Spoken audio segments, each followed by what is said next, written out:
안녕하세요. 이 험한 세상에 홀로 아이를 키우며 살아가는 싱글맘이에요. 저는 오늘 이 사연글을 쓰면서 꼭 알려드리고 싶은 게 있어요. 가족 계획은 최대한 철저하게 결혼 후에 하라는 거요. 저와 남편이 애가 생겨서 결혼하게 된 케이스거든요.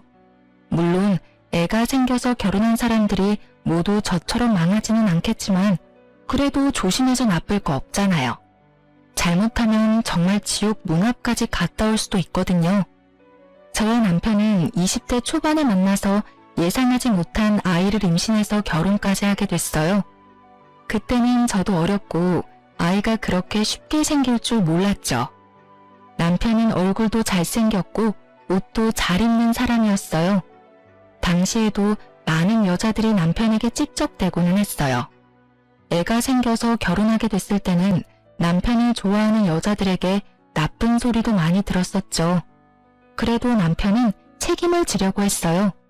지금 생각해보면 그것은 책임이 아니라 소문이 이상하게 나는 게 싫었던 것 같았지만 그럼에도 제 아이를 책임져주는 건 너무 고마운 일이었어요. 그런 남편과는 다르게 시부모님은 저를 무척 싫어하셨어요.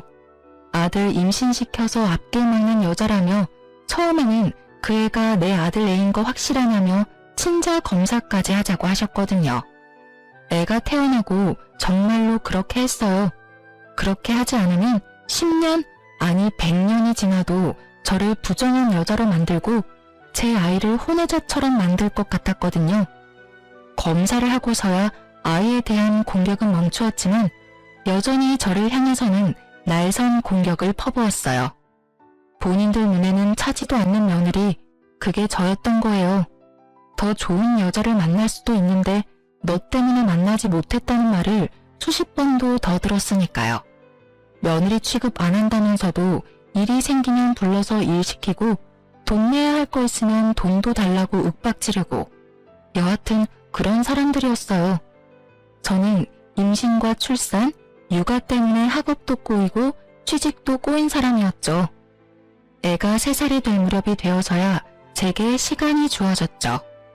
아이 때문에 열심히 살아가려 했었지만 이상하게도 버는 돈보다 나가는 돈이 더 많았어요. 남편은 나이가 들어도 아이가 생기고 가정이 생겨도 포기하지 못하는 것이 2가지 있었거든요. 바로 외모를 가꾸는 것과 명품에 대한 사랑이요. 솔직하게 말해서 우리가 돈을 못 버는 건 아니었어요. 남편은 좋은 직장은 아니지만 그래도 꼬박꼬박 월급이 나오고 있었고 저도 직장에서 일을 하면서 월급을 받고 일했어요. 살뜰하게 살면 그래도 조금은 저축할 수 있는 만큼은 벌었어요. 그런데 남편의 사치가 저희를 점점 올가매는 거예요. 빚을 지면 안 된다는 일념으로 투자까지 뛰는데도 감당이 안 될 정도로 빚이 늘어서 결국에는 집을 팔고 허름하고 낡은 집으로 이사하게 되었어요. 그리고 결혼 5년 차에 남편은 새로운 취미가 생겼어요. 바로 캠핑이었죠. 한창 캠핑 붐이 일어날 때였는데 하루가 멀다 하고 비싼 캠핑 장비를 사들이더라고요.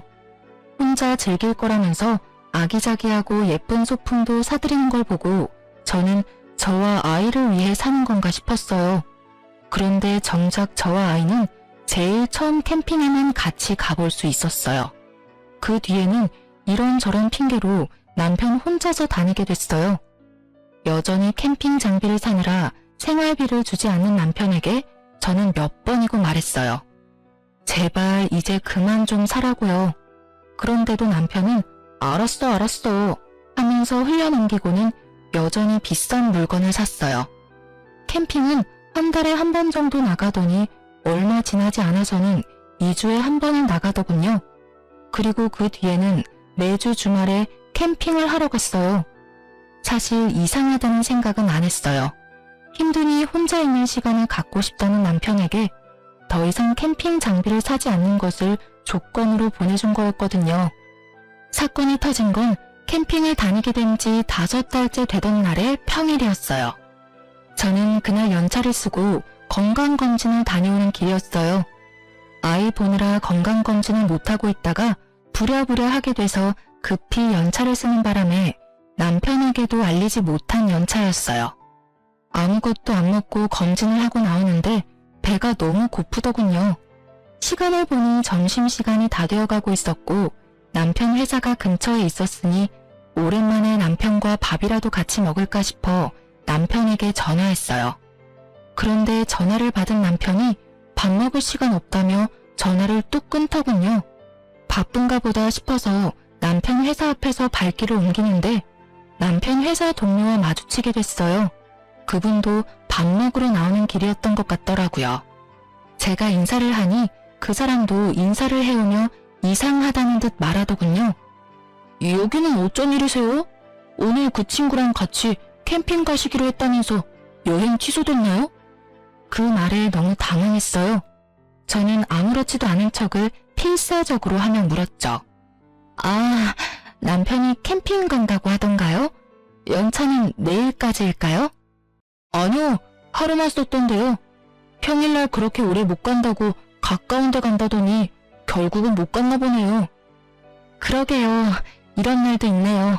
그런데 남편이 캠핑 가는 이야기 많이 하나 봐요. 네, 매번 와이프랑 갔다고 자랑해서 저희 와이프가 좀 보고 배우라면서 난리도 아니에요. 저는 그 이야기를 들으며 남편이 바람이 났다는 걸 직감했어요. 모를 수가 없죠. 저한테 말도 없이 연차 쓰고 캠핑을 갔고 집에서는 양복을 입고 나갔으니 저를 속일 의도였던 거잖아요. 저한테 숨길 게 없으면 캠핑 갔다 오겠다는 말을 하고 당당하게 나갔을 테니까요.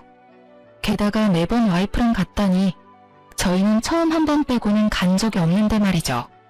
결국 그날 저녁 남편이 오기를 기다렸어요. 남편은 주차장에 차를 대고 양복을 입은 채 나오더군요. 저는 남편 차량 앞으로 가서 트렁크부터 열었어요. 캠핑 장비들이 고스란히 들어가 있었어요. 저는 남편의 뭐 하냐는 말은 무시한 채 캠핑 장비들을 하나하나씩 다 열어봤어요. 그리고 마침내 발견했죠. 여자들의 화장품 파우치를요. 5달 동안 몰래 만나다 보니 안 걸릴 거라 생각했는지 아니면 귀찮아서 그냥 가져갈 생각이 없었는지 그게 그 자리에 떡하니 있더군요. 제가 그걸 들며 남편에게 말했어요. 이거 뭐야? 어떤 놈이랑 바람이 나서 평일에 연차까지 쓰고 만나. 남편이 잠시 당황하더니 눈알을 굴리더군요. 이번에 친구 부부가 왔었는데 친구 부부는 와이프가 쓰던 거야. 여기에 들어가 있을 줄 몰랐네. 거짓말 그만해. 친구 부부랑 캠핑을 갈 거면 캠핑 간다고 말하면 되지. 나한테는 일하러 가는 것처럼 양복 입고 가놓고 연차 쓰고 캠핑을 가? 그리고 돌아올 때도 봐. 당신 양복으로 갈아입고 나왔네? 나 속이려고 그런 거 모를 줄 알아? 내가 바보야? 등신이야? 언제부터 만났어? 어떤 년이냐고. 진정해. 여기서 이럴 때 아니라 들어가서 이야기하자. 여기서 끝내고 가. 집에 들어가서 애인은 앞에서 너희 아버지 바람났다 하고 이야기하면 애가 좋아서 박수치겠다. 그치? 애한테 무슨 상처 주려고 집안에서 이야기하지? 정신이 나갔지? 여자랑 바람나니까 애도 와이프도 눈에 뵈지도 않지? 그런 거 아니야. 진정 좀 하라니까. 내가 바람핀 증거가 없잖아. 증거가 왜 없어? 너 캠핑 갈 때마다 와이프 데리고 간다고 했다면서. 내가 너하고 캠핑 딱 한 번 해봤어, 이 나쁜 새끼야. 그 비싼 캠핑 장비 여자 만나려고 샀어? 누구는 생활비 쪼들려서 투잡 뛰는데 누구는 생활비 아껴서 여자 만날 때 쓸 장비 사고 있고 내가 속이 터지겠어 안 터지겠어? 한바탕 속에 있는 말을 다 토해내고 나니 남편 놈은 얼굴을 고치고 당분간 따로 있자고 하더군요. 그러면서 자기는 시댁으로 가겠다고 하더라고요. 저는 지금 가면 용서 못한다고 말했어요. 그랬더니 마음대로 하라며 시댁으로 가버리더군요. 그런데 시댁에서 남편이 시댁으로 들어오니 놀란 것 같더라고요. 저한테 전화 와서 하늘 같은 남편을 왜 쫓아냈냐고 난리를 피웠어요. 너 눈에 뵈는 게 없어? 누가 하늘 같은 남편을 시댁으로 쫓아내? 네가 이럴 자격이나 있니? 애 하나 가진 걸로 우리 집에 들어와 눌러붙은 너한테 우리 아들 함부로 대할 자격 없어. 어디서 저런 모자란 게 들어와서 아이고 내 팔자야. 저도 이번만은 참을 수 없었죠. 네, 그 하늘 같은 남편이 다른 년이랑 바람을 5달 동안 피우고 오늘 저한테 거짓말 하다가 들켰거든요. 평일날 일까지 쉬어가며 여자 만나다가 걸리더니 시간을 좀 갖자니 먼저 시댁으로 간 게 그 하늘 같은 남편이에요. 아무것도 모르시면서 왜 저한테 전화해서 이 난리예요? 이 집안은 바람 피워도 하늘 같은 남편이면 다 용서가 되나 보죠? 뭐? 야, 우리 아들 바람핀 증거가 어디 있어? 그리고 너 같은 년이 옆에 있으니까 우리 아들이 바람을 필 만도 하지. 네가 뭐가 잘났어? 예쁘기를 해 돈이라도 잘 벌어. 집안도 별 볼 일 없고 눈치도 없는 게 어디서 큰 소리로 따박따박 말대꾸를 해? 네가 눈에 뵈는 게 없지? 결혼시켜주니 시댁이 우스워? 증거는 차고 넘쳐요. 캠핑 장비 안에 여자 물건이 가득하던데요. 어떤 년인지 잡히면 남편이랑 둘이 묶어서 불륜 남녀라고 온 마을에 소문내고 다니려고요. 제가 못생기고 돈도 없고 시댁도 별 볼 일 없고 눈치도 없어서 그런 식으로밖에 일 처리를 못하거든요. 꽥 소리 지른 저는 전화를 바로 끊어버렸어요. 그리고 남편이 없는 틈을 타 집에 있던 캠핑 장비들을 모두 중고 사이트에 올려서 팔아버렸어요. 구매한 지 얼마 안 된 것들인데다가 남편 새끼랑 상간녀가 얼마나 곱게 사용했는지 좋은 가격에 팔아제껴서 그나마 마음이 편했죠. 그리고 그 물건들을 다 팔고 나니 남편이 집에 돌아왔어요. 그리고는 캠핑 장비 사라진 걸 보고 화를 내더군요. 여기 있던 장비 다 어쨌어? 팔았다. 왜? 너 여태껏 우리 집에 생활비 안 줬어. 다 팔아도 그 생활비 반도 안 나오더라.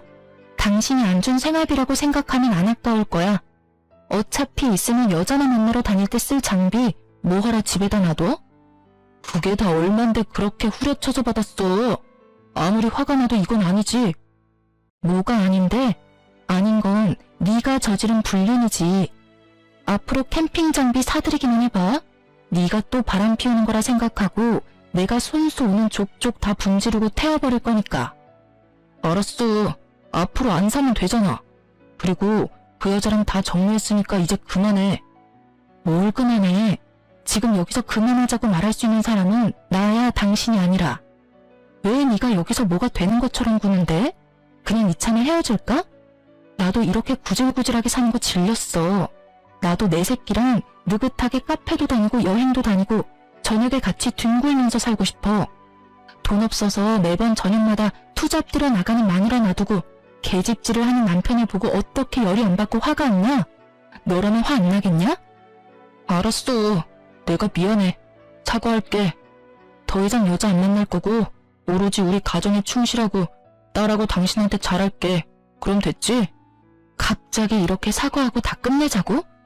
어이가 없어서. 당신은 뭐가 그렇게 당당해? 당신 미안하다 그러면 내가 아이고 그래요 괜찮아 하고 말할 줄 알았어? 사과는 내가 원할 때 받아줄 거야. 그 전까지는 나한테 사과하지 마. 저는 여전히 화가 풀리지 않았고 오히려 의심만 더 늘었죠. 남편님이 왜 여자랑 이렇게 바로 헤어졌을까 싶었거든요. 이때는 그런 생각이었어요. 그 여자랑은 재미만 보고 싶었던 건가? 하고요. 남자들이 바람나면 마누라한테 다시 돌아오는 경우가 많으니 그런 거라고 생각하긴 했는데 너무 급작스럽게 3일 만에 모든 게 끝나 있었잖아요. 그럴 거면 남편이 그렇게 공들여 만났을까 싶기도 하고 그래서 나중에 뒤를 캐봤는데 정말로 만나는 사람이 없더라고요. 정말로 남편이 마음을 고쳐먹었다고 생각하기로 했어요. 그때부터는 저와 아이에게 눈에 띄게 잘해줬거든요. 아이가 좋아하니 저도 용서할 마음이 들었어요. 그런데 그것도 오래 가지는 않았어요. 여자 문제가 또 터졌거든요. 첫 외도 문제로부터 1년이 지났을 때 남편의 태도가 점점 바뀌고 있었어요. 쎄하다는 느낌 아시죠? 뭔가 눈에 띄게 변한 건 아닌데 가끔씩 저와 아이를 방치하는 느낌이 들거나 냉정하게 끊어내는 느낌이 들었어요. 처음에는 그냥 직장에서 기분 나쁜 일이 있었나 보다 싶었는데 그게 아니더라고요. 점점 더 그게 심해지면서 이혼 직전에는 완전 남처럼 대했거든요. 무슨 일인지 물어보려고 운이라도 떼면 말도 섞고 싶지 않다는 표정으로 밖으로 나가버리니 대화를 할 수도 없었어요. 그리고 그 뒤로 몇 번의 대화를 시도한 끝에서야 남편이 왜 그러는지 알게 됐어요. 요새 왜 이렇게 날카롭게 굴어? 내가 뭐라도 알아야 신경을 쓰지. 애한테도 그렇게 차갑게 대하고. 대체 무슨 일인데? 나한테 화난 거라도 있어? 이제 그만하자. 나 당신이랑 계속 만나고 싶은 마음 없어. 사랑하는 사람이 생겼거든. 이제부터는 그 사람한테만 집중하고 싶어. 뭐? 사랑? 당신 미쳤어? 당신 유부남이야. 애 딸린 유부남. 그런데 무슨 사랑이야? 그거 사랑 아니고 불륜이거든? 와, 대단하다, 대단해. 결국은 바람을 또 피우네? 바람 피우는 거 아니고 사랑. 나 당신이랑 이혼할 거야. 법대로 하자면 법대로 해. 나는 그 여자랑 결혼까지 할 거라서 솔직하게 말하면 한시라도 빨리 이혼하고 싶거든. 정말 네가 미쳤구나? 뭐? 결혼? 지금 결혼 상태인 네가 결혼? 내가 쉽게 이혼해줄 것 같아? 어떤 년인데? 내가 얼굴이나 한번 보자. 도대체 어떤 년이길래 남의 남자를 꼬셔서 이혼까지 하도록 만들어? 남편이 저를 아래 위로 훑어보더니 짧게 한숨을 쉬며 저한테 소리 지르더군요. 그 꼴로 누구를 만나? 당신 거울 좀 보고 살아. 내 옆에 있을 때마다 내가 얼마나 부끄러운지 알기는 해? 얼굴이 못생겼으면 꾸미고 다니기라도 해야지. 완전 아줌마 꼴에 옷은 다 늘어져서. 내가 여태껏 참고 산 것만도 대단하다는 생각 안 들어? 당신이 뭘 참고 살았는데? 나쁜 새끼야. 나도 너처럼 생활비 안 쓰고 화장품에 옷에 미용을 썼으면 이렇게 망가지지는 않았어. 내가 살림하느라 고생할 때 옆에서 얼굴 두드리며 치장만 열심히 하던 주제에 뭐? 참고 살았다고? 마누라가 돈 벌어서 인간답게 살 수 있게라도 해줬으면 고마워해야 하는 게 당연한 거 아니야? 가만 보니 진짜 쓰레기 아니야. 그래, 쓰레기 할게. 그러니까 이혼해줘. 최대한 빨리. 남편은 저와 부딪히는 걸 피하며 무조건 이혼하자고 달려들더군요. 그 길로 나가서 들어오지 않았어요.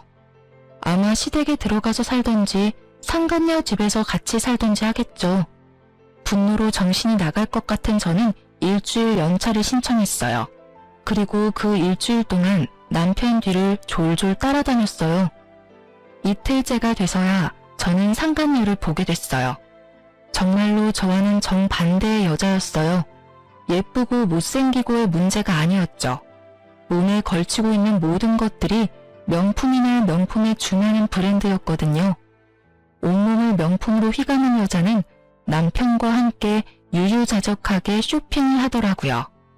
비싼 주얼리숍에서 무언가를 구매하고 나오더라고요. 그걸 보면서 진짜 살이 부들부들 떨리는 기분을 참아냈어요. 마누라한테는 기념일에도 선물 하나 안 사주더니 저런 여자한테 빠져서 돈은 잘만 쓰는구나 싶었거든요. 그렇게 남편의 뒤를 쫓는데 두 사람이 큰 주택 앞에서 내리더군요. 그리고는 한 차례 안아주더니 남편은 자기 차를 끌고 떠났고 상간녀는 그 주택으로 들어가는 것처럼 보이더니 그 현관 앞에서 잠시 서 있다가 남편이 내려간 길 반대편으로 내려가더군요. 이상하다는 생각에 상간녀의 뒤를 쫓았는데 생각지도 못하는 곳으로 향하더라고요. 저는 그걸 보고 아주 좋은 생각이 떠올랐어요. 바로 남편에게 빅엿을 먹일 생각이요. 며칠 더 상간녀 뒤를 쫓던 저는 일주일 뒤쯤 남편을 불러냈어요. 긴 말 안 해. 이혼 다시 생각해. 나 정말로 마지막 기회 주는 거야. 다 정리하고 나랑 애 옆으로 돌아와. 그러면 용서는 해줄게. 언제가 될지는 모르겠지만 그래도 애 아빠잖아. 내가 왜 당신이랑 살아야 되는데? 당신보다 100배는 더 좋은 여자랑 결혼할 거니까 당신도 제발 그만하고 나 좀 보내줘. 이러면 당신만 곤란한 거 잘 알잖아. 나 말고 다른 사람도 만나봐야지. 언제까지 나한테 매달려 있을 건데? 결국은 당신 발로 무덤 파고 들어가겠다는 거네? 좋아. 나도 나 싫다는 남자 붙잡고 살 정도로 뻔뻔하고 멍청한 여자는 아니니까. 그럼 나도 내 조건 들어주면 바로 이혼해줄게. 애 친권, 양육권 나한테 주고 매달 양육비 보내. 그리고 지금 살고 있는 집도 나한테 줘. 어차피 돈도 얼마 안 되는데 그걸로 위자료 하면 되겠네. 그거면 돼? 고작 그거 받겠다고 여태까지 그 난리 친 거야? 미리 말했으면 내가 알아서 챙겨줬을 텐데 뭘 그렇게 바락바락 악을 써. 애는 당신이 데려가. 어차피 그 여자는 애 필요 없대. 그리고 집도 당신이 가져가. 지금 당장 이혼 서류 내 앞에서 작성하면 나도 지금 당장 명의 변경해줄게. 그럼 됐지? 정말로 큰 소리치며 남편이 인심후한 사람처럼 말하더군요. 이 거래가 얼마나 중요한 건지도 모르고 말이죠. 저는 속으로 웃으며 미리 준비해뒀던 이혼 서류를 건넸어요. 그러자 남편이 씩 웃더군요. 다 자기가 그린 대로 일이 흘러간다고 생각하고 지은 웃음이었겠지만 저는 알고 있었어요. 저 웃음이 오래가지 못할 거라는 걸요. 그렇게 저는 집을 받았고 아이를 데려올 수 있게 됐어요. 명의 이전해주고 남편은 시댁으로 갔고요. 제가 남편에게 기분이 안 좋으니 이혼 결정될 때까지 떨어져 지내자고 했고 남편이 흔쾌히 나가준 거였죠. 그렇게 남편이 시댁에 돌아간 지 며칠 만에 시댁에서 전화가 왔어요. 잠깐 시댁에 오라고 하더군요. 무슨 일인가 싶어서 갔더니 시댁에서 봉투를 하나 건넸어요. 두둑한 걸 보니 돈이 꽤 많이 들어가 있었죠. 이게 뭐죠? 뭐겠어? 위자료야, 위자료. 이거 먹고 우리 아들한테서 더 이상 질척대지 말고 깔끔하게 떨어져. 그리고 어디 가서 우리 아들 전처라고 말하고 다니지도 말고. 어기면 정신적 피해 보상으로 위자료 3천만 원 요구할 거야. 요컨대 입막음 용값이었던 거죠. 참으로 대단한 분들이었어요. 아들을 위해 뭐든 다 할 수 있는 분들이죠. 잘못한 자식 새끼에 대한 사랑을 이런 방식으로만 할 수 있는 사람들을 보니 머리가 어지랬죠. 하지만 저는 그걸 거부할 이유가 없었어요. 제가 그걸 집어들자 시모가 종이를 한 장 들이밀더군요. 각서다. 우리 아들 봐도 아는 척 하지 말고 애가 우리 아들 애라고 찾아오지도 말고 어디 가서 우리 아들 전처라고 말하지 말라는 내용이야. 알아들었으면 각서에 지장 찍어. 저는 그것을 읽고는 한마디를 꺼냈어요. 죄송한데 여기 몇 가지 더 추가해도 될까요? 내용 듣고 결정하마. 이혼하고 나면 번복은 할 수 없다. 이 항목이랑 양육비는 꼭 줘야 한다. 아이에게 접근하지 않는다. 이 세 가지도 넣어주세요. 뭐든 꼼꼼하게 하는 편이 좋은 법이죠. 어차피 애는 필요 없다면서요? 그러면 이렇게 써야 하고 양육비는 이혼해서 제가 친권과 양육권을 가져간 이상 지불해야 하는 거니까 어쩔 수 없어요. 안 줄 때를 저도 대비해야 하니까요. 시모가 잠시 생각하더니 별로 해가 될 게 없는 내용이다 싶었는지 알겠다며 도장을 찍더군요. 그걸 보고 저도 지장을 찍었어요. 이제야 속이 시원하네. 여태껏 며느리라고 하나 있는 게 아주 모자라서 속을 썩이더니 마지막에는 그래도 기분 좋은 일 하나 해줬구나. 너는 우리 집이랑 안 맞았던 거야. 너한테 잘 맞는 남자가 어디 있을지도 모르니 잘 살펴보며 지내라. 하긴 우리 아들보다 더 대단한 남자는 못 만나겠지만 말이다. 네가 무슨 수로 우리 아들 같은 남자를 만나겠니? 그러게요. 저도 속이 다 시원하네요. 어디서 복덩이 같은 여자가 굴러와서 여자나 밝히는 새끼 뒤치다거리 해준다고 하더니 2천만 원은 제가 여태껏 이 집에서 받은 정신적 피해에 대한 보상이라고 생각할게요. 그러니까 저도 고맙다는 말은 안 할 거고 어르신들도 생색내지 마세요. 그 돈만큼 사람 괴롭힌 거는 맞는 말이잖아요. 저도 이제야 이 집안에서 벗어날 수 있어서 정말 다행이라고 생각해요. 앞으로 여자가 얼마나 대단하고 좋은 며느리일지는 모르겠지만 두 분 마음에 아주 쏙 들기를 바랄게요. 저 같은 여자보다는 명품으로 온 몸을 휘감고 다니는 여자가 이 집 사람들하고 딱 맞는 것처럼 보이니까요. 제 말에 시부모님 얼굴이 빨갛게 달아올라 터지기 일보 직전이었어요. 새파랗게 어린 여자한테 모욕적인 언사를 들으니 화가 났던 거겠지만 저야말로 이 모욕을 던질 수 있는 유일한 사람이기도 했죠. 그간 얻어먹은 욕이 얼만데 2천만 원으로 퉁을 치려 하다니 완전 도둑놈 신보잖아요. 어쨌든 두 사람에게 한바탕 쏘아주고 밖으로 나오면서 제가 남편에게 말했죠. 각서에 나온 대로 잘 지켜달라고요. 그랬더니 남편님은 걱정하지 말라며 너나 잘 지키라고 하고 각자 헤어졌어요. 그리고 저는 이혼이 될 때까지 정말 조심스럽게 기다렸어요. 두 사람이 깨지면 제 계획도 깨지니까요. 상간녀와 남편님이 깨쏟으며 알콩달콩 미래 이야기를 하고 있어야 제가 줄 비교시 두 사람에게 큰 타격을 줄 거거든요.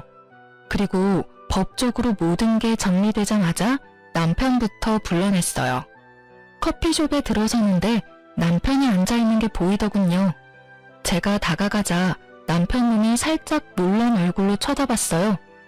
남편놈이 마음고생을 시키지 않으니 저절로 시간이 넉넉해져서 잠도 잘 자고 꾸밀 시간도 돈도 생겼거든요. 그래서 열심히 찍어바르고 미용하고 예쁜 옷 사입었더니 저도 아줌마 때는 좀 벗겨진 모양이었죠. 많이 바뀌었네. 그거 보여주려고 나오라고 한 거야? 당신이 아무리 찍어바르고 꾸며도 나는 당신한테 안 돌아가. 뭐래? 정신 나갔어? 당신이랑 나랑은 남보다 못한 사이야. 너 좋으라고 꾸민 거 아니거든? 착각도 적당껏 좀 해. 그럼 왜 보자고 했는데? 각서에 나한테 연락하지 말라고 적혀 있었잖아. 급한 일 아니면 간다? 급한 일이기는 해. 하긴 나보다는 당신한테 급한 일이긴 한데 필요 없으면 그냥 갈게.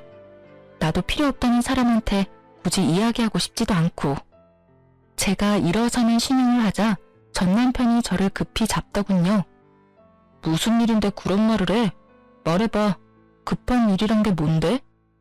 내가 이런 말하면 또 당신한테 미련 못 버리고 질투하는 것처럼 보일까봐 여태까지 말 안 하고 있었거든.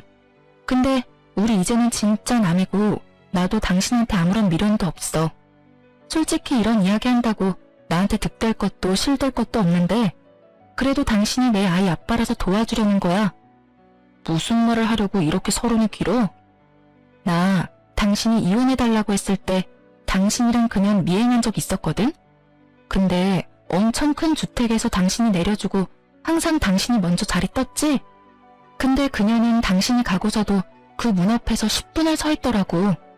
그리고 집에 왜 안 들어가나 싶었는데 거기서 나와서 다른 곳으로 향하던데? 그 주택가에서 좀 많이 떨어진 원민촌으로 들어가는 걸 봤어. 약속이 있었나 싶었는데 그 뒤에도 쭉 그 여자는 그 주택에서 내려줘도 매번 똑같은 원룸 빌라로 가더라고. 출퇴근도 거기서 하던데? 혹시 다른 남자라도 있는 거 아니야? 잘 알아보고 결혼한 거 맞지? 제 말을 듣는 동안 전 남편 얼굴이 시시각각 변하더군요. 이게 끝이야. 뭐 두 사람 간의 신뢰가 있으면 큰 문제 없는 일이지. 내 이야기는 끝났으니까 이제 정말 끝이네. 갈게. 그렇게 말하고 자리에서 일어섰는데 전 남편이 초조한 얼굴로 제게 그러더군요. 혹시 그 건물이 어딘지 기억해? 같이 좀 가줬으면 하는데. 저는 알겠다고 흔쾌히 말하고 전 남편을 데리고 상간녀가 드나들던 원룸으로 향했죠. 그곳에 도착했을 때 전 남편의 얼굴은 완전히 똥 씹은 표정이었어요. 전 남편은 원룸으로 들어가지 못하고 그 근처에서 지켜보고만 있었어요. 저는 놔두고 가려다가 곧 있을 즐거운 만남을 위해 가지 않고 같이 기다리고 있었죠. 그리고 상간녀가 나타났어요. 여전히 온몸에 명품을 휘두르고요.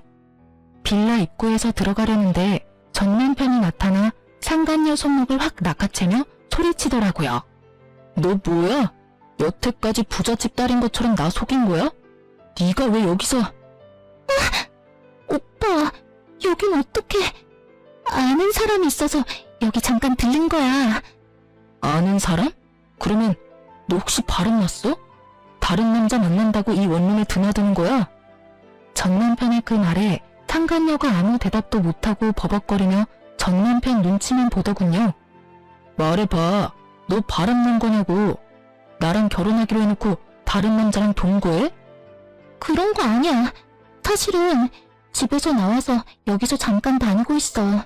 직장이 여기랑 가까워서 다른 곳 구할 때까지는. 거짓말할 생각 말고 똑바로 말해. 너 부잣집 딸 아니지? 상간녀는 전 남편 말에 대답도 못하더군요. 남편이 그걸 보고 얼굴을 일그러뜨리더군요. 어쩐지 이상하다 했어. 그렇게 돈이 많은 년이 왜 나한테 결혼 준비 다 맡기는지 이해가 안 갔는데 돈도 없는 년이었네. 우와, 진짜 어이가 없어서. 너 도대체 뭐 믿고 나한테 거짓말한 거야? 말 좀 해봐. 그게... 지금 걸치고 있는 것도 다 짝퉁이야? 너 설마 나하고 결혼하려고 그런 거 모으고 다닌 거였어? 그럼 너 직장도 거짓말했어. 너 대기업 다닌다며. 미안. 오빠, 나도 일이 이렇게 될 줄은 몰랐어. 이걸 보니 제 짐작이 맞았더라고요. 전 남편은 상간녀가 돈 많은 여자라고 생각했나 보더라고요. 그래서 돈 많은 여자와 결혼하기 위해 저랑 이혼하자고 당당하게 말했던 거고요. 그리고 그럴 거라고 생각하고 저한테 그 다 허물어져가는 집 명의에 애 친권, 양육권까지 싸그리 다 줘버린 거예요. 자기 무덤 파는 줄 모르고 말이죠. 삽질도 그런 삽질이 없었죠.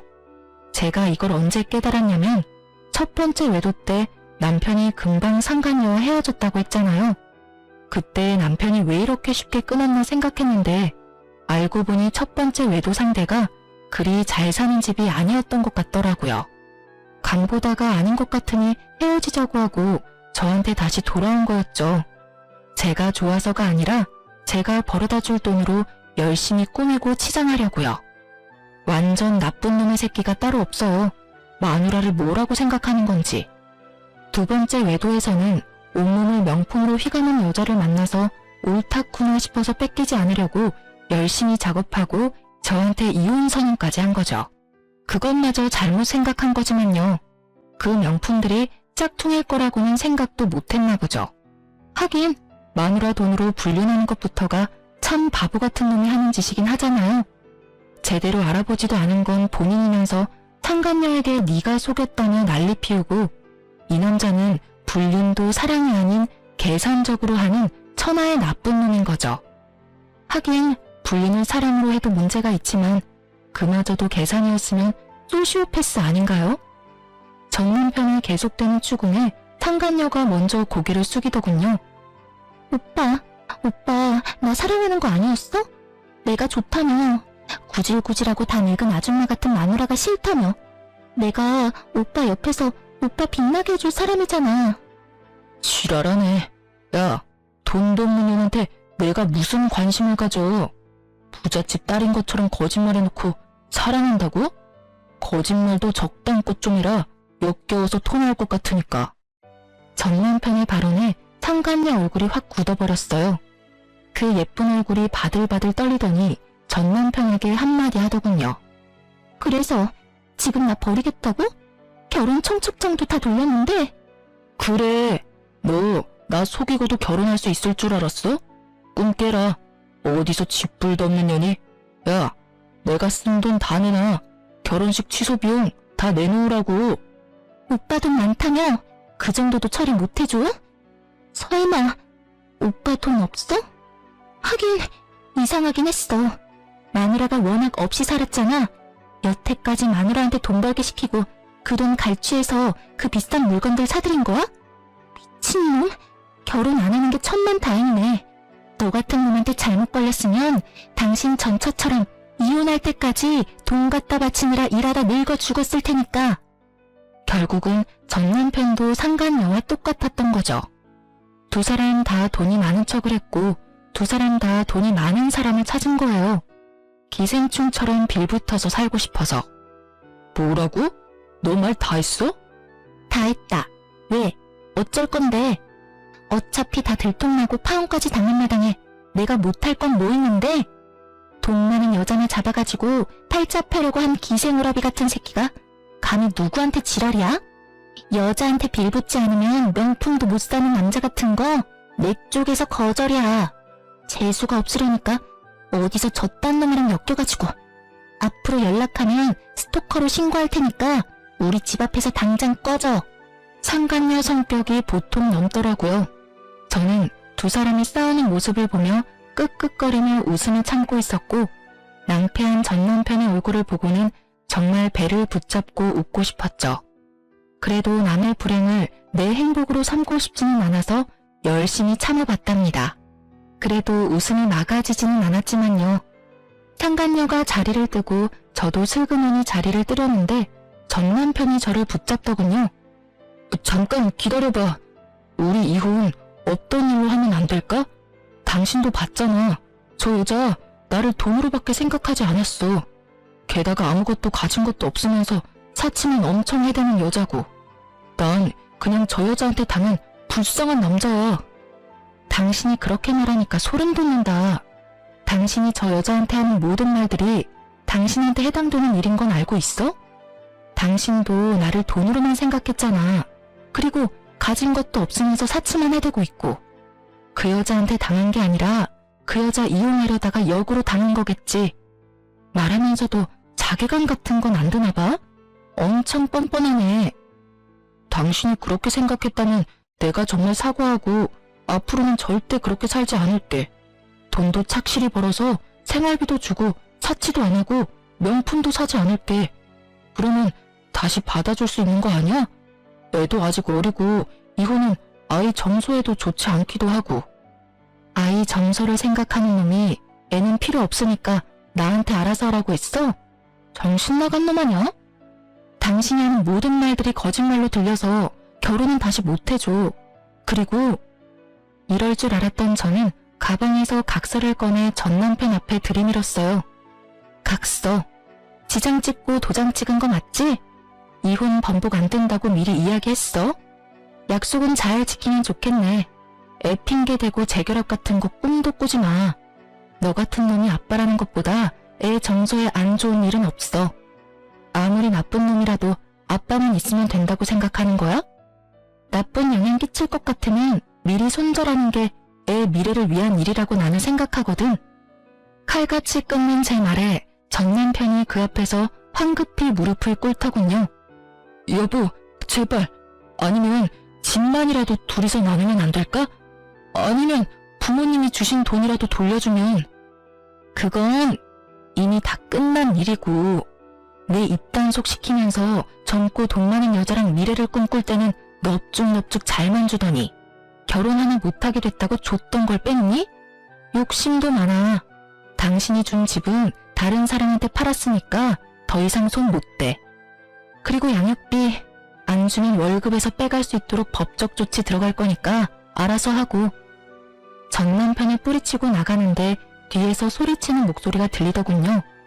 용서해달라는데 자기가 뭘 잘못했는지도 모르는 놈이 무슨 용서를 빌어요? 다 거짓부렁인 거 티가 나는데 말이죠. 용서?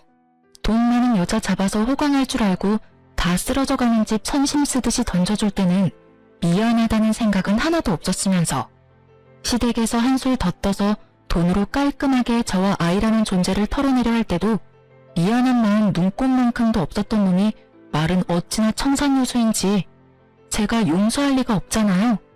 억울해서 화병이라도 걸려서 골골대면 책임져 줄 것도 아니면서 용서를 빌기는 왜 비냐 이 말이죠. 결국 전 남편의 재혼은 영원히 물 건너 가버렸어요. 상간녀가 직접 전 남편 직장에도 소문을 다 낸 데다가 이번 일로 첫 번째 외도까지 들통나버렸죠. 그때 저와 대화했던 그 직장 동료가 회사의 이야기를 다 퍼뜨린 모양이더라고요.